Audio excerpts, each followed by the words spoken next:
سفیر کھڑے ہیں, وزیر کھڑے ہیں, اتنا مال لے کر یہ تو خرید لیں گے, تو تیرے بال کی ہڈی سے کیا آئے گا؟ تو یوسف علیہ السلام کا ایک بال نہیں خرید سکتی, کیوں آئی ہے؟ تو مائی نے ایک ہی جواب دیا تھا اور کام ہمارا بن گیا. سبحان اللہ. مائی فرمانے لگی پگلو مجھے بھی پتا ہے میری اس مان کی ہڈی سے یوسف نہیں خریدا جاتا. میری اس مان کی ہڈی کا مول کوئی نہیں ہے, اس کی قیمت کوئی نہیں ہے. یہ 10 روپے 5 روپے کی ہوگی, اس کی قیمت کوئی نہیں ہے, اس کی ویلیو کوئی نہیں ہے. لیکن میں تو صرف نام لکھوانے آئی ہوں. جب کل قیامت والے دن رب ذوالجلال فرمائے گا کون تھا جو میرے نبی یوسف کا خریدار تھا, تو جہاں یہ بادشاہوں کی لائن ہوگی وہاں مجھ جیسی نکمی مائی کا نام بھی آئے گا, میں بھی وہی لائن پہ ہوں گی. اے مسجدوں کو بنانے والوں, مسجدوں پر خرچ کرنے والوں, مسجدوں کو سنبھالنے والوں, خوش ہو جاؤ. جس نے 10 روپے اللہ کی راہ میں دیے ہیں, جس نے 5 روپے اللہ کے گھر پہ لگائے ہیں, وہ خوش ہو جائے. جہاں لاکھ دینے والا کھڑا ہوگا وہاں 5 روپے والا بھی کھڑا ہوگا. اور جب اللہ کی رحمت چلے گی لاکھ والے پر جتنی پڑے گی 5 والے پر بھی اتنی برسے گی. این زبار المساجد. رب فرماتا ہے او میرے پڑوسی کدھر ہیں؟ میرے پڑوسیوں آ جاؤ. سب سے کائنات میں سب سے عظیم پڑوسی جس کو مصطفیٰ نے فرمایا کون ہے؟ نبی پاک فرماتے ہیں جس کا پڑوس مسجد ہو. سبحان اللہ. جس کے گھر کے پڑوس میں مسجد ہو وہ سب سے عظیم پڑوسی ہے. اس کا کائنات میں سب سے عظیم پڑوسی ہے. لیکن کبھی اس پڑوس کو بھی آ کر پوچھا ہے کہ تیرے گھر میں کیا ضرورت ہے؟ پنکھا نہیں ہے, لائٹ نہیں ہے, پانی نہیں ہے, بجلی نہیں ہے, کیا چیز کی ضرورت ہے؟ جی جہاں پنکھا, جہاں لائٹ, جہاں پانی, جہاں دیگر چیزیں, وہاں یہ بھی پوچھنا. جو امام مسجد ہے حضرت صاحب نمازی بھی ہیں اس گھر میں, نماز پڑھنے والے بھی ہیں, سجدہ کرنے والے بھی ہیں. اگر سجدہ کرنے والا کوئی نہ ہو تو پھر یہ ذہن بنانا, سوچنا, محاسبہ کرنا پڑا کہ بنا تو لی ہے, آباد کون کرے گا؟ ان کو آباد کون کرے گا؟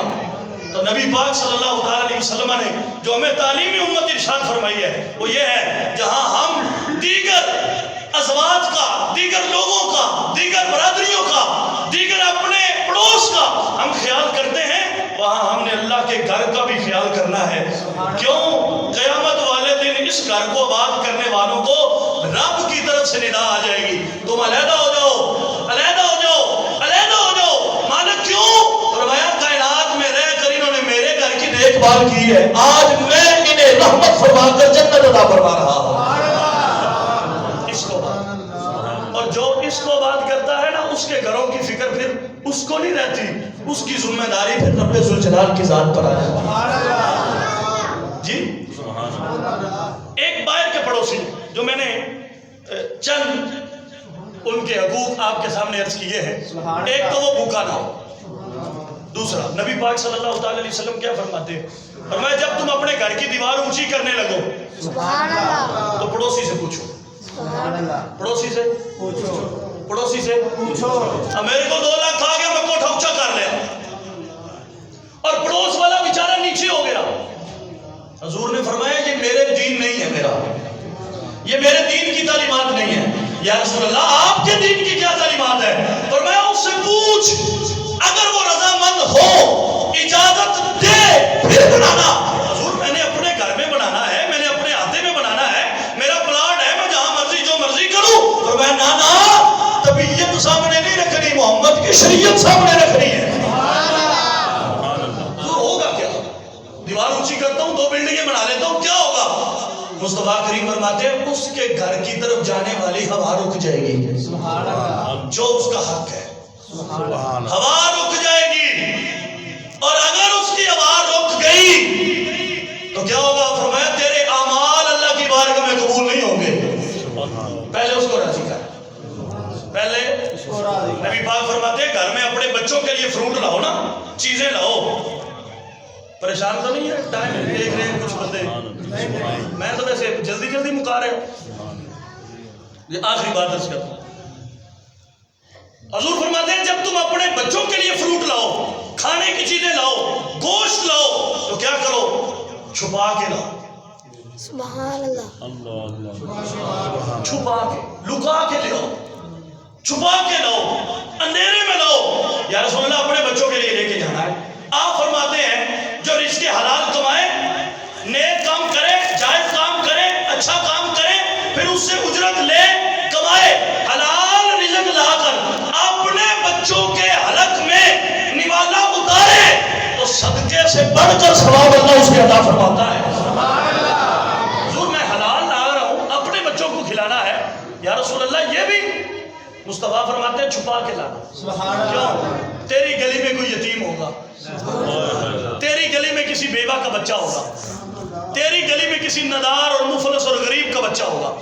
جب وہ تجھے فروٹ لاتا ہوا دیکھے گا، جب تجھے گوشت لاتا ہوا دیکھے گا، وہ اپنی ماں کا دامن جا کر نہیں پکڑے گا، وہ اپنے باپ کا دامن جا کر نہیں پکڑے گا، ابا ہم کب سیب لائیں گے، ابا ہم کب مالٹے لائیں گے، ابا ہمیں کب انار ملیں گے۔ فرمایا جب وہ اس پوزیشن میں نہ ہوا کہ وہ اپنے بچوں کو وہ فروٹ لا کر کھلا سکے، تو مجھے بتا اس کا دل ٹوٹے گا کہ نہیں؟ اب اس کے دل پر جو چھریاں چلیں گی ان کا مداوا کون ہوگا؟ اس لیے میں تمہیں بتا رہا ہوں اہل سرور، جن کو رب مال دے وہ اپنی اولاد کو بھی کھلانا چاہے تو چھپا کر کھلائے، کسی غریب کی نظر نہ پڑے، کسی غریب کی۔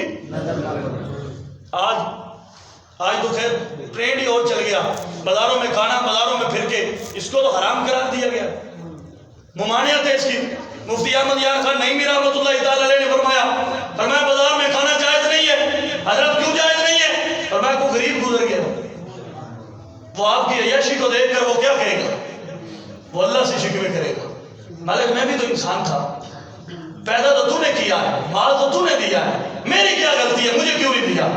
تو کہا بتاؤ اس کو جواب دینے والا کون ہے؟ اس کے دکھوں کو بھرنے والا کون ہے؟ اس لیے فرمایا کبھی بھی ظاہری طور پہ نہیں لانا۔ پھر حضور کیا فرماتے ہیں؟ فرمایا لے آؤ تو بچوں کو کون اندر بیٹھ کے کھائیں؟ سبحان اللہ۔ سیب پکڑ کے بازار میں نہ آئے، وہ چیز پکڑ کے بازار میں نہ آئے۔ اگر وہ ایسے ہوا تو فرمایا مجرم تو ہے۔ یہ پڑوس کے حقوق ہیں، یہ سوسائٹی اور معاشرے کے حقوق ہیں، یہ مسلمانوں کے حقوق ہیں۔ نبی پاک صلی اللہ علیہ وسلم فرماتے ہیں اگر وہ بیمار ہو تو اس کی تیمارداری کے لیے جاؤ، اگر وہ پریشان ہو تو اس کی پریشانی سے اس سے شیئر کرو، اس سے پوچھو، اس کے دکھ سکھ میں شریک ہو جاؤ۔ فرمایا اگر وہ قرض مانگے تو اس کو پہلی صورت میں، اس کو پہلی فرصت میں قرض دو، یہ حقوق ہے۔ فرمایا یہ تمہارے اوپر لازم ہے۔ اگر تم نے کلمہ پڑھا ہے تو پھر کلمہ تمہیں یہ کہتا ہے کہ میرا کلمہ پڑھنے والا اپنے پاس میں رہنے والے مسلمانوں کے حق اور حقوق کو پورا کرے گا۔ اگر اس نے کلمہ میں جب بچانا ہے، اگر اس نے یہ نہ کیا تو پھر کیا ہوگا؟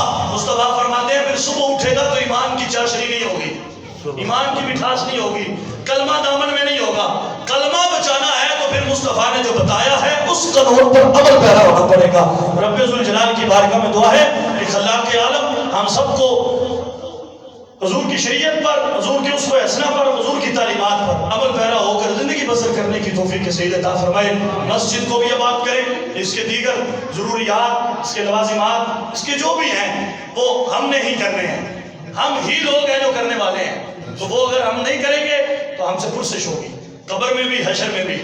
اگر چاہتے ہیں کہ اللہ اور اس کے رسول کی طرف سے رضا کا سرٹیفکیٹ مل جائے تو پھر یہ ہے کہ اس کو بات کریں اور کثرت سے سجدے اس کی بارگاہ میں کریں۔ رب ذوالجلال ہم سب کو عمل کی توفیق عطا فرمائے۔ آمین۔ وآخر دعوانا ان الحمد للہ رب العالمین۔